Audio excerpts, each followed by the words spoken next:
এই বিষয়গুলো চেক না করে যদি অনলাইন থেকে কোনো কিছু কিনেন তাহলে বারবার আপনি ধরা খাবেন। আসসালামু আলাইকুম। আজকে একটু আনপ্রফেশনাল, মানে একটু ক্যাজুয়ালি ভিডিওটা করা হচ্ছে, একটু ক্যাজুয়াল ভাবে আমি আছি। যাই হোক, কিছু বিষয় আমি আপনাদেরকে শেয়ার করি। আসলে অনেকেই অনলাইন থেকে অনেক কিছু কেনাকাটা করে থাকেন, ফ্যামিলির জন্য বলেন, নিজের জন্য বলেন। যারা প্রফেশনাল পার্সন তারা আসলে অনেক সময় ব্যস্ত থাকে, অনলাইন থেকে কেনাকাটা করতে অনেকে স্বাচ্ছন্দ্য বোধ করে, আবার অনেকে কেনাকাটা করতে চায় না।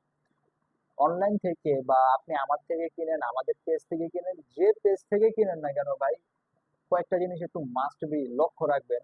সেটা হচ্ছে, সবার আগে তাদের পেজের রিভিউটা চেক করবেন। শুধু রিভিউ চেক করলে হবে না, কিন্তু রিভিউর সাথে যে রিভিউটা দিছে ওই ছেলেটা বা ওই মেয়েটার সাথে যে প্রোডাক্টটা তারা সেল করতেছে, এই প্রোডাক্টটা যায় কিনা। ফর এক্সাম্পল, আমি একটা এক্সাম্পল দিয়ে বোঝাই। ধরেন একটা টি শার্ট একটা ছেলে বা একটা পেজ থেকে সেল দেওয়া হচ্ছে, সেই পেজে টি শার্টের গায়ে লেখা আই লাভ ইউ।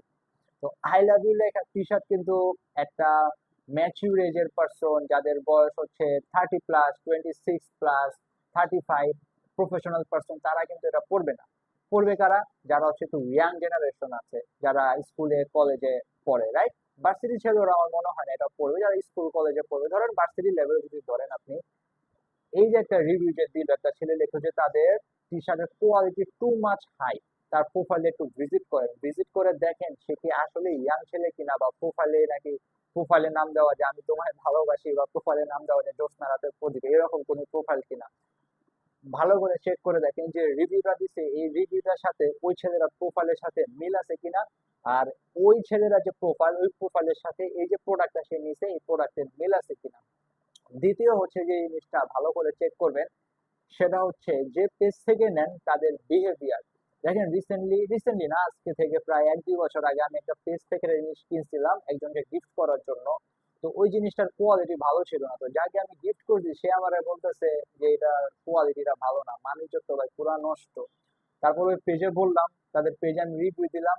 তো তারা এখনো তখনও আর কি মানতে অস্বীকার যে তাদের প্রোডাক্টের কোয়ালিটি খারাপ ছিল। এখন আমারে বলে, যাদেরকে আমি যাকে আমি জিনিসটা গিফট করছি সে কি আমার এটা গিফটের জিনিস এসে একটু বলে কখনো যে ভাই প্রোডাক্টটা খারাপ, এটা কি দিছেন আমারে? তাই না? গিফট তো গিফটই, কিন্তু সে কি পরিমাণে মনে করেন তার কাছে খারাপ লাগলে সে আমার এই কথাটা বলতে পারে।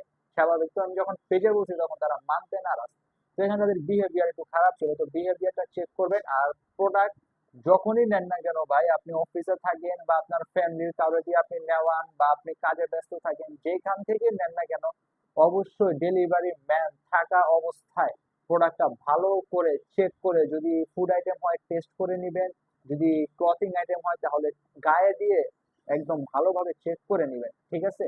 না হলে মনে করেন এমন হয়, যে মনে করেন আমার সাথে অনেক হয়েছে, আমাদের পেজ থেকে যারা নেয় তারা একটু প্রফেশনাল পারসন, অনেক সময় তারা কি হয়, অফিসে থাকে, চাকরিতে ব্যস্ত থাকে, তো তারা তাদের বাসার অ্যাড্রেস দিয়ে দেয়। আলহামদুলিল্লাহ, এরকম দেওয়ার পর এখন পর্যন্ত কোনো কমপ্লেন দেয় নাই আমাকে, আলহামদুলিল্লাহ।